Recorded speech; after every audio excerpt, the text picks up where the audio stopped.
So, welcome back to the gutter, the Grindhouse gutter, and boy, gutter takes on a different type of meaning this month. Yeah. With this movie. Yeah.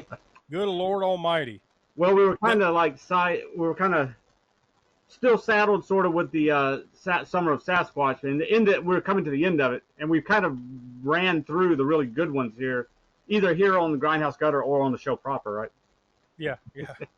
Yeah, and this is truly the bitter end because this is like we're recording. We have recorded this after we did the last Sasquatch summer movie over on the podcast, which was Cry Wilderness, which was not good either.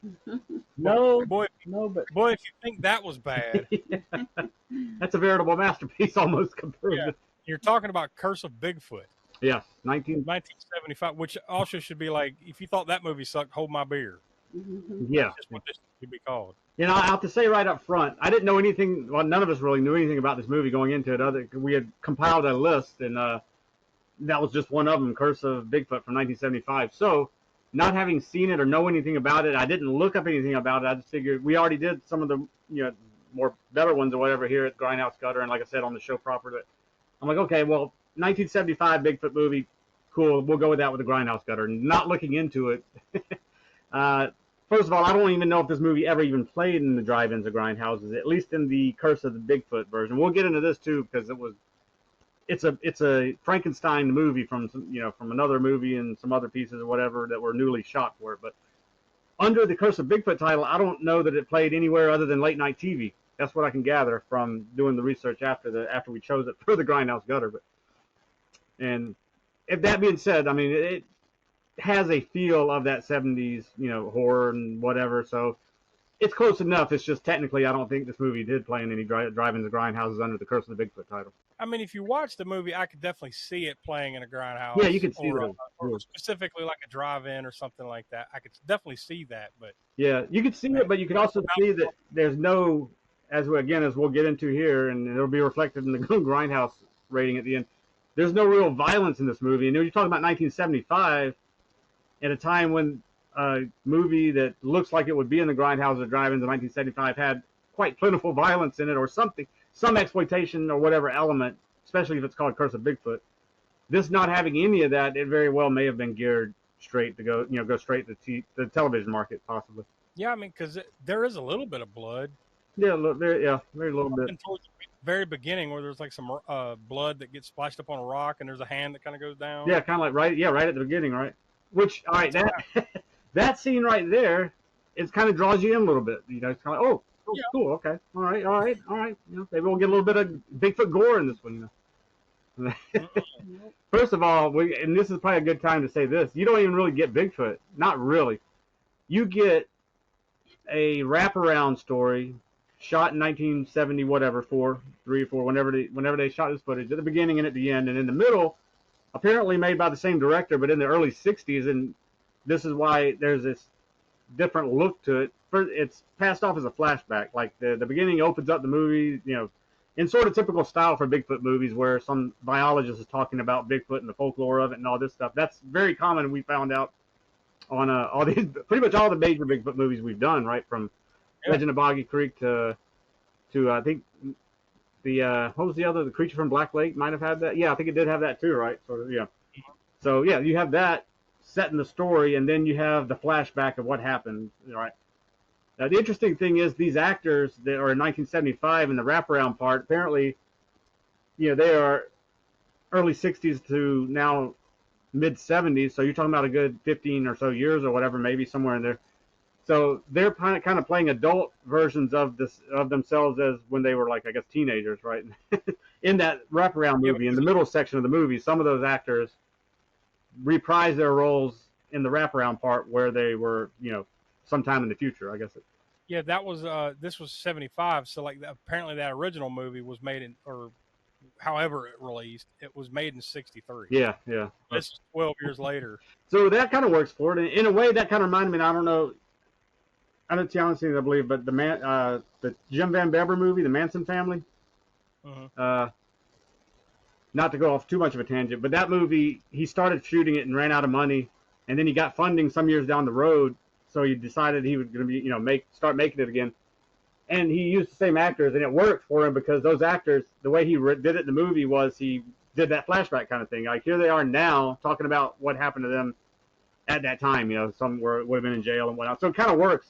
In this movie, though, to be honest with you, before I read this, I didn't even really pay that much close attention to the fact that I didn't, first of all, know that this was a cut and paste movie. Although, you know, now that I know that, I can see that that's the case. Yeah, once you watch it, it makes sense. Yeah. Because, like I was saying, alluding to, you don't really get a Bigfoot movie in the middle part. You get a movie that was called whatever it was at the time. You know, later on in the 90s, I believe, for the video market, it was called, what, The Teenagers versus the Thing? I guess it was released under that title. The original 60s movie. Teenagers Battle the Thing. Teenagers Battle the Thing, yeah. The one that was in 1963. And unfortunately, it's not the Thing from Fantastic Four. No. It's not Ben Grimm. Not that, or neither is it the Thing from the movie The Thing or the Thing from Another World. It's not that thing either, right? Although it might be closer to that in their minds. It's not Ben Grimm. It's not Ben Grimm, but it's Grimm. It's Grimm, yes. Yeah, it's I guess that movie that he made in the early 60s, he released as, you know, probably when he was a student filmmaker or whatever, in his regional area, and that's all anybody ever saw of it back then. I guess maybe that version, and that's what I was talking about, that one might have played in a grindhouse, or not grindhouse necessarily, but a drive-in in his hometown possibly. I don't know. I couldn't really decipher all that either.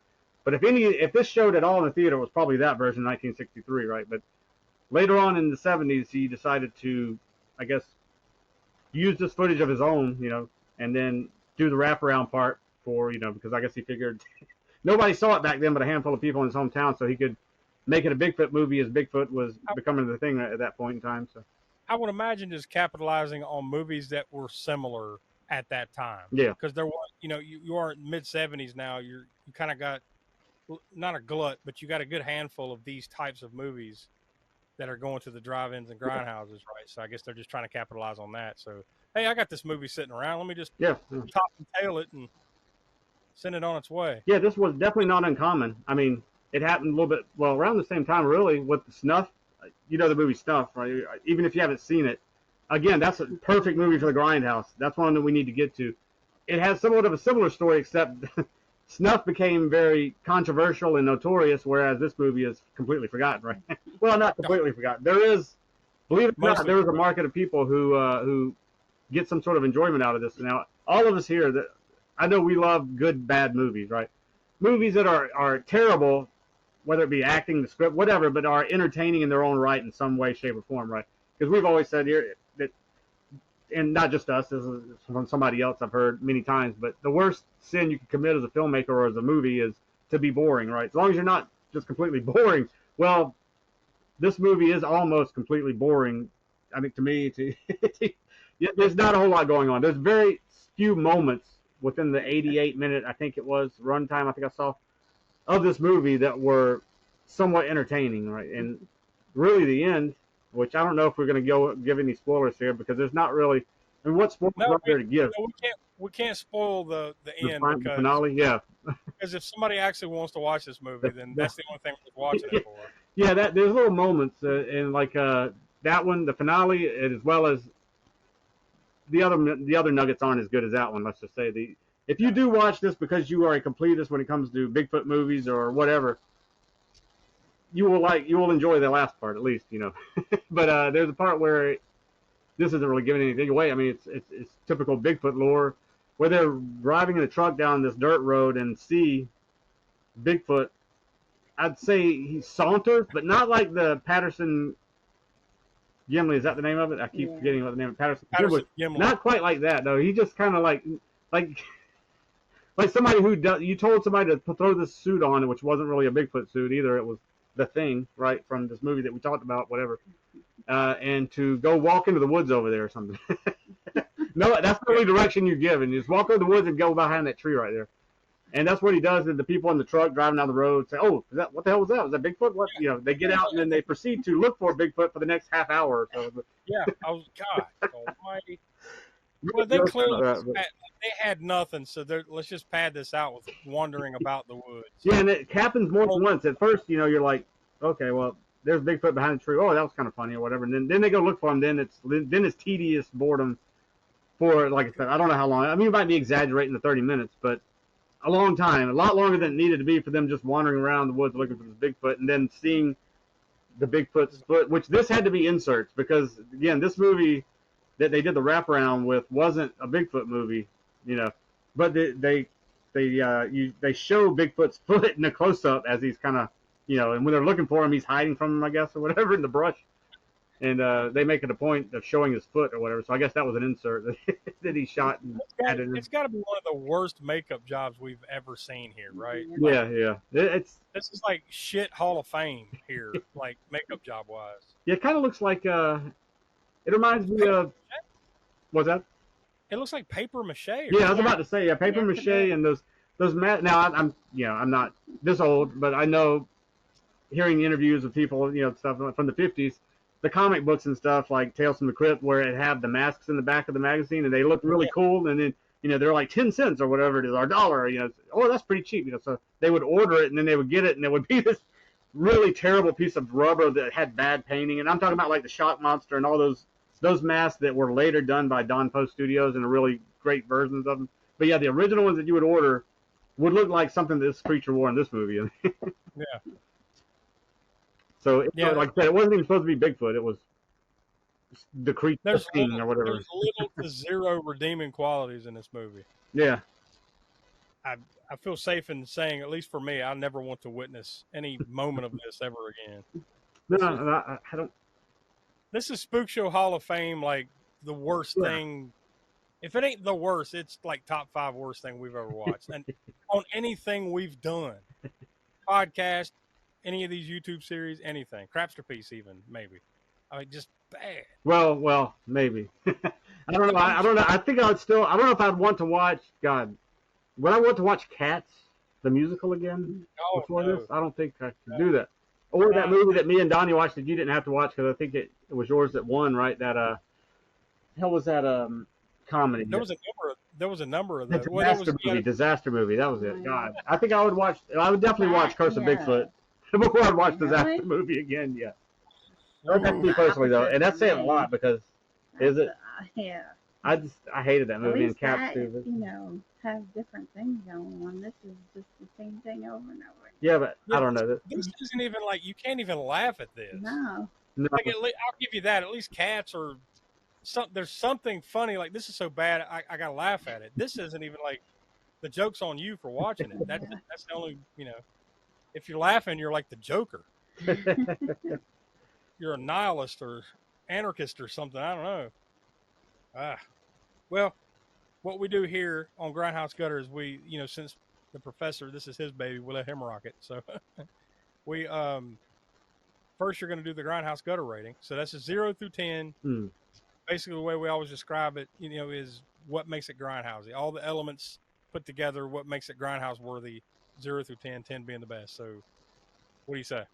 Well, with that caveat off the top, the fact that this probably wasn't ever even in the Grindhouse drive-ins kind of goes against it a little bit, because if it were, I feel like it probably would have had more of those exploitation elements in it, especially in 1975. At least they would have tacked it on to the beginning or end or something.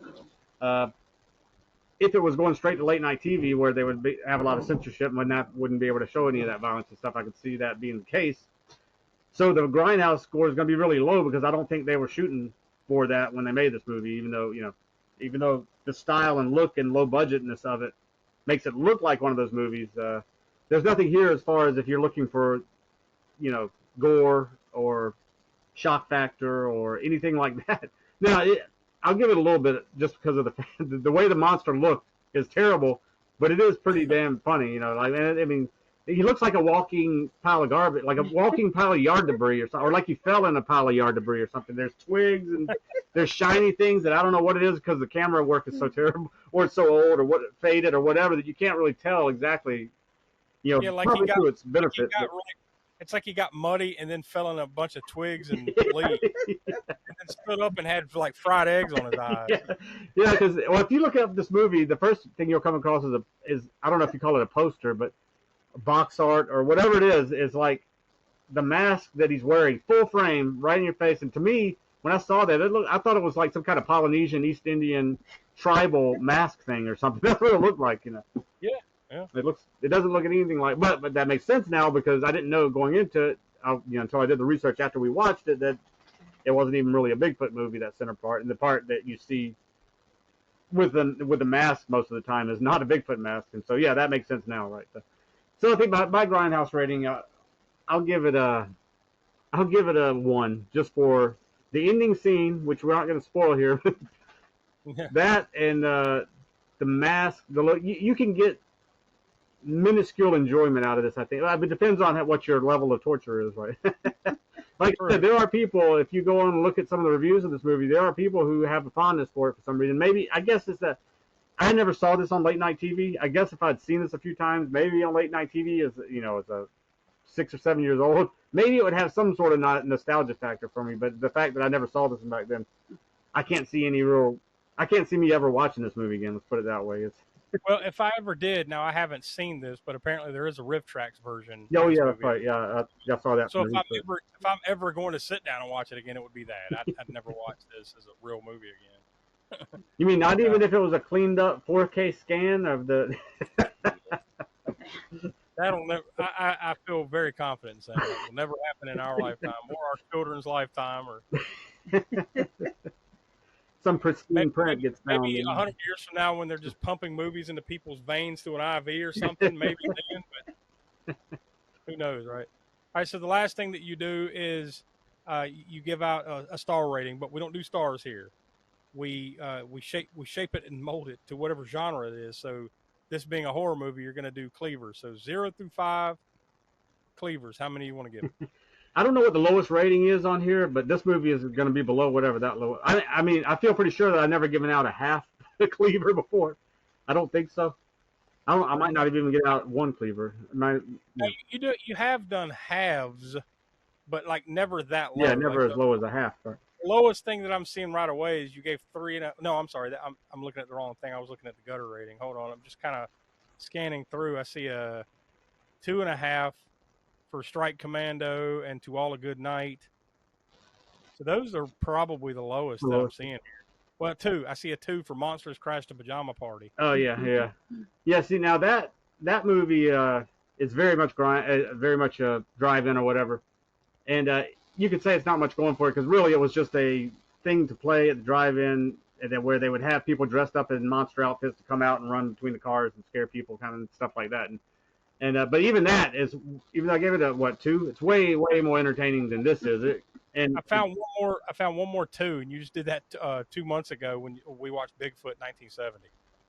Oh yeah. See, that movie too is not the greatest Bigfoot movie, but if you watch those 2 back to back, that will make that movie look 1,000 times better than what it is. Way better than this. So yeah. So yeah.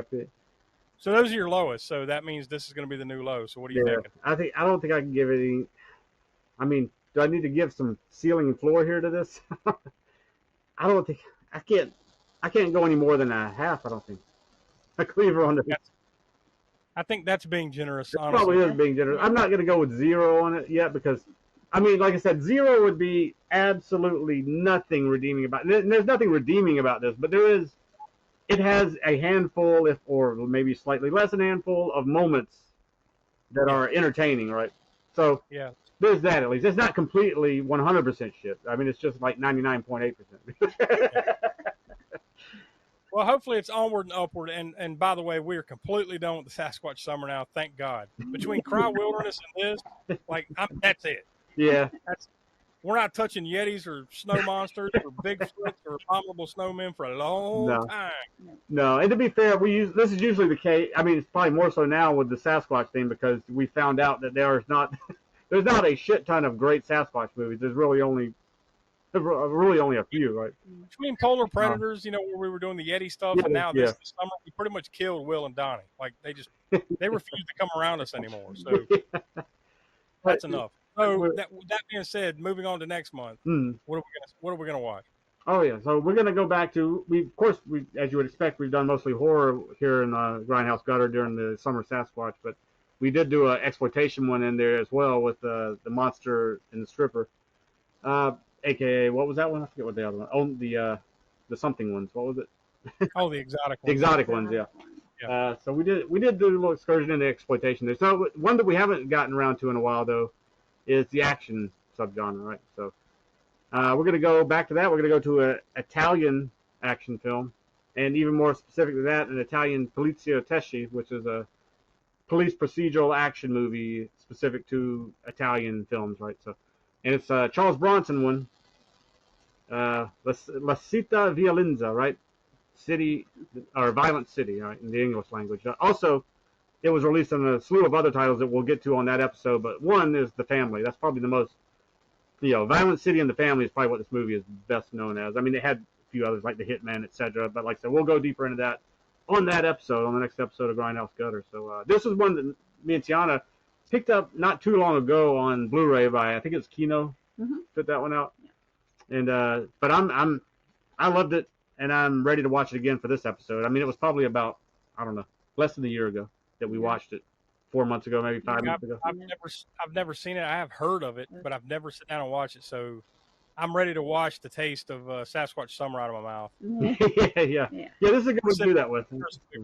Yeah, so it's gonna raise the bar from Curse of Bigfoot for damn sure. Yeah.